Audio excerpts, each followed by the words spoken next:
آپ نہیں کرتے. میں نے کہا وَلَلْآخِرَةُ خَيْرٌ لَكَ مِنَ الْأُولَىٰ. جو شانیں تب تھی اب وہ نہیں ہے، اس سے بھی بڑھ گئی ہے. جو طاقتیں تب تھی، جو اختیار تب تھا، جو شان تب تھی، جو عظمت تب تھی، اب وہی نہیں ہے، اب تو بڑھ چکی ہے. جو حضرت جابر کو پال سکتے ہیں وہ اپنی پوری امت کو پال سکتے ہیں. یہ جو پریشانی ہے نا معیشت کی، یہ پریشانی اس لیے ہے کہ ہم حضور کے دین سے دور ہیں. ہاں، نبی پاک علیہ السلام کے قدموں میں نہیں ہے امت، اس لیے پریشان ہے.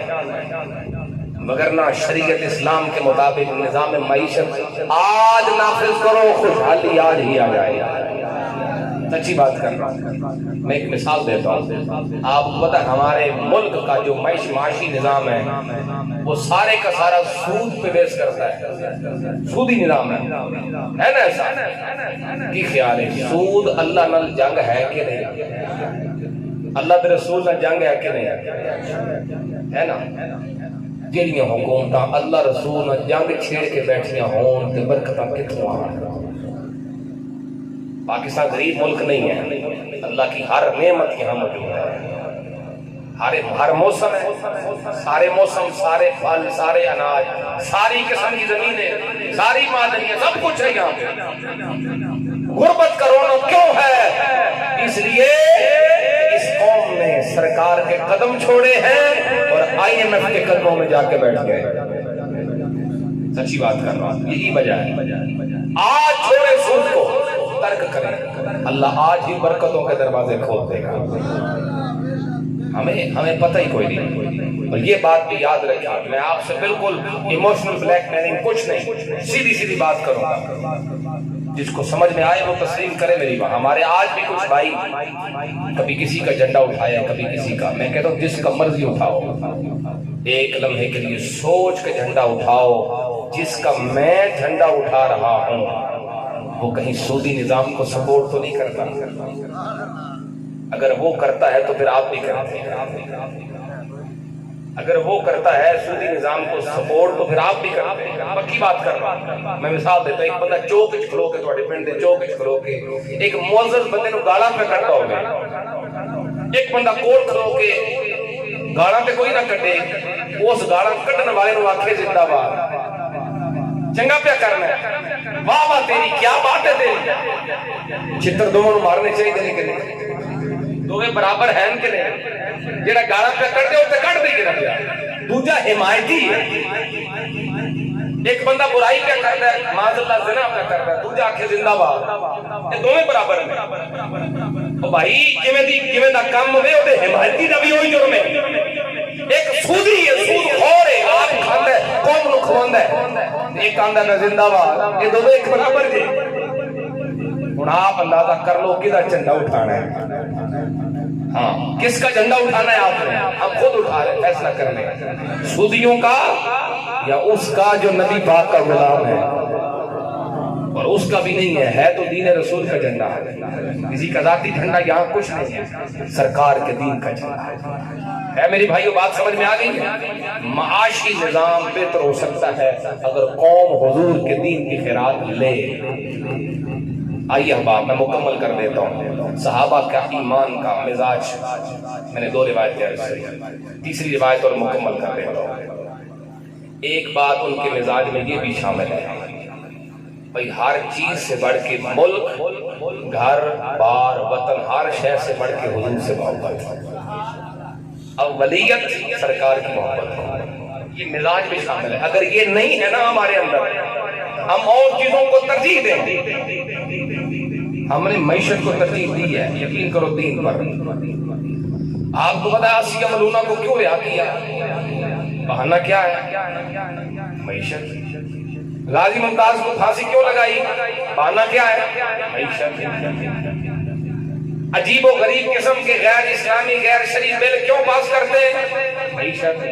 ہر بات پہ یہ حکمران ہمیں کہتے ہیں معیشت کے لیے کر رہے ہیں، معیشت کے لیے سب کچھ کر رہے ہیں. تو کیا خیال ہے؟ معیشت کے لیے سب کچھ کیا تو معیشت بہتر ہو گئی؟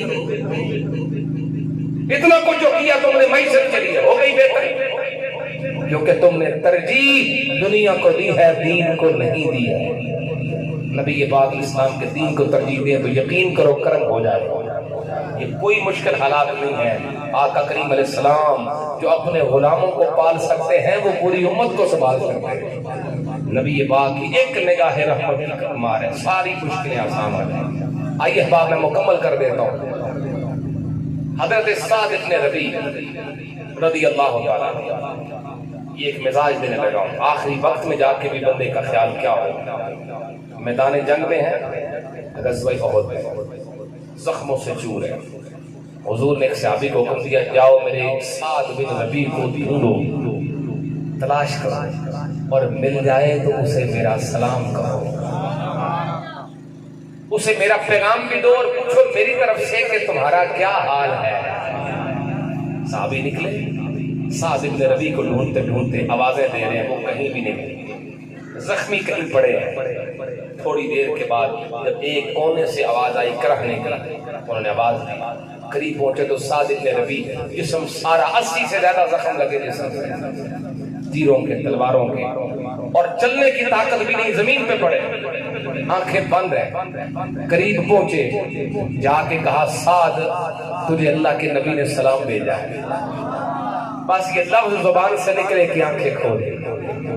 اللہ اکبر، انہوں نے چلنے ہیں جو سبحان اللہ کھولے اونچی آواز۔ آؤ میرے پاک نبی کے غلاموں غور کرو، میں آخری روایت پڑھنے والا ہوں، پوری توجہ سے سنو۔ میرے کریم لجپال نبی کا پیغام لے کر جب غلام پہنچا ہے، کہا نبیوں کے سردار نے تجھے سلام دیا ہے اور تجھے یہ پیغام دیا، بتاؤ تیرا کیا حال ہے۔ سعد بن ربیع فرمانے لگے، عرض کرنے لگے، جاؤ جاؤ حضور کی بارگاہ میں بھی میرا سلام عرض کرنا، اور عرض کرنا یا رسول اللہ، اللہ آپ کو میری نیکیوں کا بھی ثواب عطا فرما دے، اللہ آپ کو میری نیکیوں کا بھی اجر عطا فرما دے۔ اور پھر گھسیٹنے لگے۔ حضرت سیدنا زید بن ثابت رضی اللہ تعالیٰ عنہ قریب تھے، انہوں نے پکڑا اور کھینچنے لگے، گھسیٹتے ہوئے سرکار کی بارگاہ میں پہنچنے کے لیے آگے کی طرف بڑھنے لگے۔ ادھر سے نبیوں کے سردار آگے بڑھے ہیں، حضرت سعد بن ربیع کو حضور کے دربار میں لایا گیا۔ روایات میں لفظ موجود ہیں، اپنے آپ کو گھسیٹتے ہوئے حضرت سعد بن ربیع حضور کے قدموں میں آئے ہیں۔ اب منظر کیا ہے؟ سر وفادار کا ہے، قدم سرکار کے ہیں، سر وفادار کا ہے، قدم سرکار کے ہیں، زبان پہ ذکر پروردگار ہے اور آنکھوں میں دیدار یار ہے۔ روح کف سے انصری سے پرواز کر گئی۔ توجہ کرو میرے نبی کے غلاموں، آخری وقت میں جو حضرت سعد بن ربیع نے پیغام دیا، وہ پیغام کیا ہے؟ وہ پیغام یہی ہے، اے امت مسلمہ، اگر میرے نبی کی عزت پہ حملہ ہو جاتا ہے، حضور کے دین کی آبرو پہ حملہ ہو جاتا ہے، اگر ایک غلام بھی زندہ رہے، اگر روئے زمین پہ ایک مسلمان بھی باقی رہے، وہ کردار ادا نہ کرے، وہ آواز بلند نہ کرے، وہ سچی بات نہ کرے، قیامت کے دن اللہ اس کا یہ عذر قبول نہیں کرے گا۔ اللہ میں تو اکیلا تھا، میں کیا کر سکتا تھا، تمہیں بولنا پڑے گا، اس لیے کہ پروردگار نے تمہیں بنایا بھی حضور کے لیے ہے، بسایا بھی حضور کے لیے ہے۔ ایک بندہ بھی رہ گیا، تو ہی جوب کر کے بیٹھ گئے، اس ایک بندے دا اللہ یہ عذر قبول کوئی نہیں کرنا، اللہ میں کلہ رہ گیا سا۔ آج اگر مسلمان تقریباً 1.5 ارب سے زیادہ ہے، پھر بھی اگر انڈیا کے کافر جو ہے وہ حضور کی عزت پہ بات کرے اور حکمران جو ہے وہ دلی قسم کی مذمت کرے، جیسا جواب ہونا چاہیے ویسا جواب نہ دے تو سوچنا چاہیے اللہ ان کا عذر قبول کرے گا قیامت کے دن۔ یہ رونا روتے رہے کہ معیشت کمزور ہے، میں کہتا ہوں یہ حکمرانوں کی مجبوریاں ہو سکتی ہیں، حضور کے غلاموں کی کوئی مجبوری نہیں۔